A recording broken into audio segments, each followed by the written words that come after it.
Olá! Hoje a gente vai, é, mergulhar na história fascinante e bem trágica do Nicolas Fouquet, ministro das Finanças lá do rei Luís XIV, na França. Temos aqui um material que descreve bem a ascensão e principalmente a queda dele, né?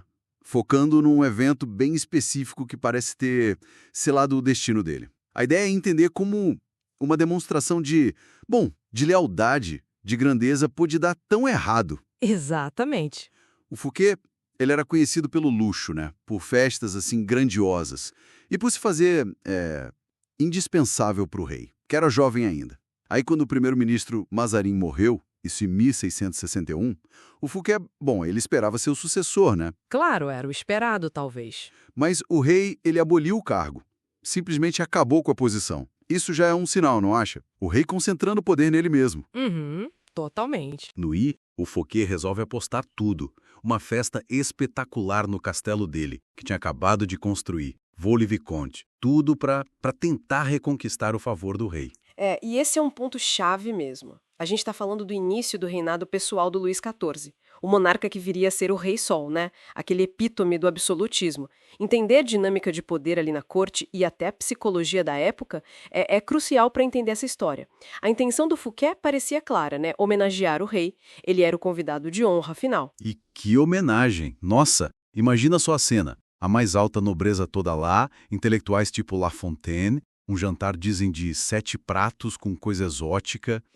7 pratos? Música encomendada para o rei, um passeio por jardins, assim, que falam que inspiraram Versalhes depois. Sim, os mesmos artistas, né? Le Notre Lebrun. Exato. E ainda fogos de artifício e até uma peça inédita do Mulher. Todo mundo concordou na época. Nunca tinham visto nada igual. Parecia um triunfo, né, pro Fouquet. Mas aí que a coisa fica interessante de verdade. O efeito foi o oposto do esperado, completamente o oposto. No dia seguinte, Fouquet foi preso. Preso por ninguém menos que D'Artagnan, o chefe dos mosqueteiros do rei. No dia seguinte? Incrível a rapidez. Pois é.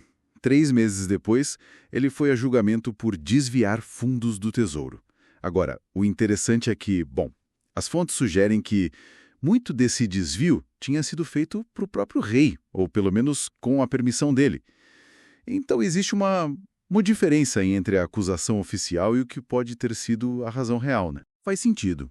Ele acabou sendo considerado culpado e passou os últimos 20 anos da vida preso numa fortaleza isolada lá nos Pirineus. Mas por quê? Essa é a grande questão. A interpretação que a gente tem, a mais forte, sugere que Luís XIV, que era muito orgulhoso, queria ser sempre o centro de tudo. Ele se sentiu ofuscado, diminuído pela festa do ministro. Exato. Essa leitura parece muito plausível. Pensa bem. Cada maravilha que o Fouquet mostrava, cada elogio que ele recebia naquela noite, para o rei, aquilo feria a vaidade. Parecia que o Fouquet estava, exibindo a própria riqueza, o próprio poder, sabe? Em vez de só homenagear o monarca, mesmo que não fosse a intenção dele. E claro que o Luís XIV nunca ia admitir isso, né? Me senti ofuscado. Não. Jamais. Então ele encontrou uma desculpa conveniente. A corrupção serviu como uma luva para eliminar alguém que, sem querer, fez ele se sentir, talvez, inseguro. Diminuído. Precisamente. E se a gente olhar para o quadro maior, dá para ver um padrão, talvez. Figuras em posições de poder que muitas vezes não toleram ser superadas em brilho, mesmo que não seja um desafio direto. A festa espetacular do Fouquet, em vez de agradar, acabou destacando demais o ministro. Ameaçou a percepção de superioridade que o rei queria para si.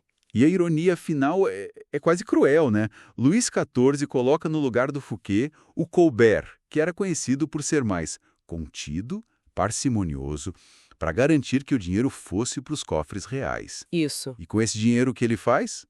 Constrói Versalhes, usando os mesmos arquitetos, os mesmos decoradores do Fouquet.